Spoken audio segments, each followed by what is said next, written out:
Take a trip down memory lane with me. The daughter of the love and happiness man himself, Teenie as the world knew him. Mabon Hodges was his name, but I knew him as Daddy. Daddy grew up on the outskirts of Memphis, Tennessee. My mom was a native of Louisiana, and I am their biracial child, born in the 1960s with a story to tell.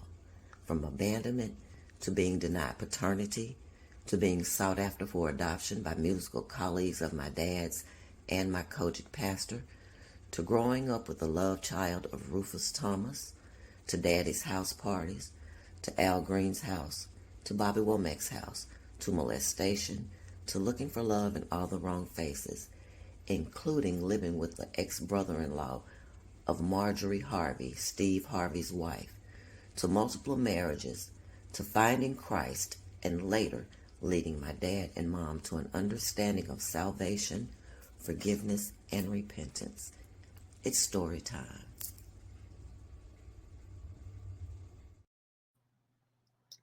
Hey, everybody. Thank you for taking this trip with me down memory lane again.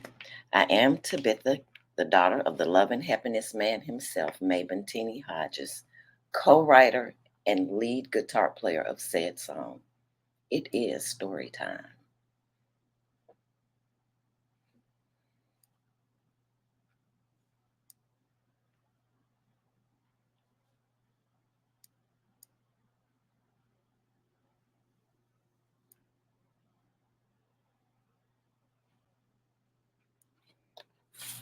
I was a daddy's girl, but I was not daddy's girl. Daddy never showed up for me in a father's role, but I was his girl. He wasn't my provider. He wasn't my protector. He didn't even give me words of wisdom, but I was still his girl. Daddy never celebrated me. I graduated early from high school while living with him. No recognition. I had his first grandchild. No recognition. I owned my own businesses. No recognition. But I was still my daddy's girl.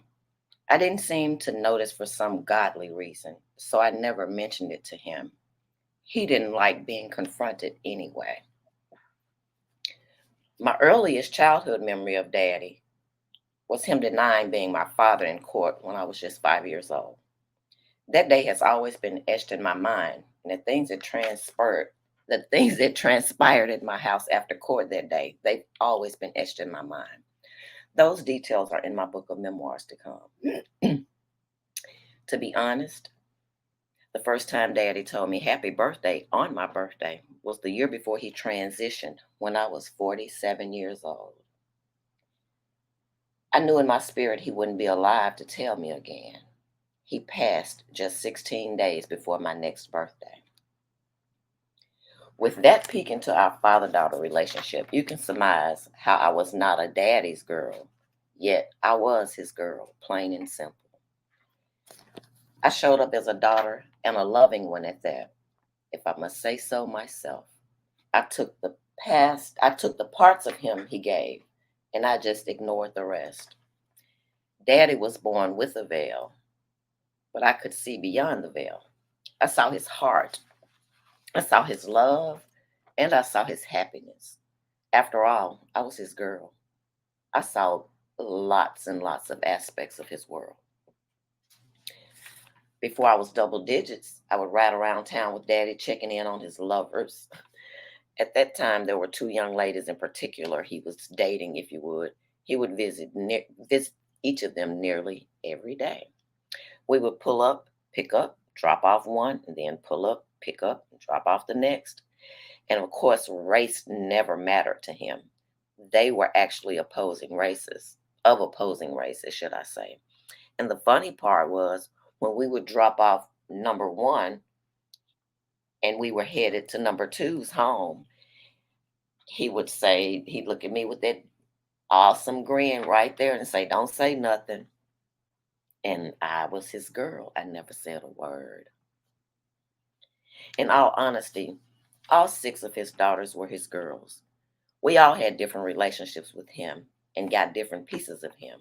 None of us were a daddy's girl. but we all knew we were his girls. I miss my daddy. Daddy never gave me advice, but I was his girl. Daddy never made me feel protected, but I was his girl. Daddy never even asked me if I was okay, but I was his girl. Daddy never asked me if I needed anything, and Daddy never rescued me. Yet, I was his girl. I was the child he had most access to, in my opinion. He was never denied seeing me. There was never an argument. There was never any back and forth about whatever. There was all he had to do was make a phone call. Didn't even have to make arrangements. Just show up, make a phone call, and it was just a done deal. I lived with him more than any of my other siblings, and I traveled with him and hung out with him the most. He took me out of school for a week when I was 10 years old to take a trip to Los Angeles. That's when I took my first plane ride. I saw Kareem Abdul-Jabbar at a Lakers game. I saw my first sunrise, and I spent the night at Bobby Womack's house. Details of that stay are in my book of memoirs to come. Needless to say, Daddy lived and loved on his terms without negotiation until the very end.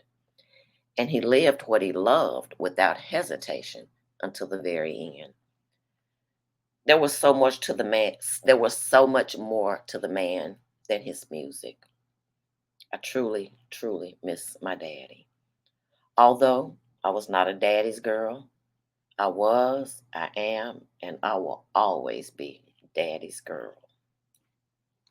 Until the next teeny time story time, in daddy's own words, what a world, what a world.